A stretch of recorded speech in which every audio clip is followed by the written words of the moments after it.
So LH అనే hormone ఎక్కువ peak వచ్చినప్పుడు పీరియడ్ కి 14 డే తర్వాత పీక్ వచ్చినప్పుడు ఇక్కడ విడుదల చేసి ఇక్కడ వెయిట్ చేస్తుంటుంది. సో ఎక్కడి నుంచి అయితే ఈ అండం విడుదలైందో అక్కడ నుంచి P4 హార్మోన్, ఏం చెప్పాను, ప్రొజెస్ట్రాన్ హార్మోన్ రిలీజ్ అవుతూ గర్భసంచిని ఈ పొరని పెంచుతుంది అనమాట.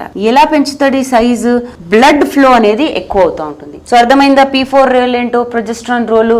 అండ్ మీకు ఎక్కువ తక్కువ ఉంటే ఎందుకు ఉంటుంది, దీని ప్రభావం ఎక్కడ పడుతుంది? గర్భసంచి మీద. సో ఈ బ్లడ్ ఫ్లో ఎక్కువ ఉన్నప్పుడే ఈ పొర అనేది బాగుంది. దేనికి బాగుందండి? ప్రెగ్నెన్సీకి. బేసిక్ గా ప్రెగ్నెన్సీకి, ఇదంతా ప్రెగ్నెన్సీకి నడిచే ప్రక్రియ అనమాట.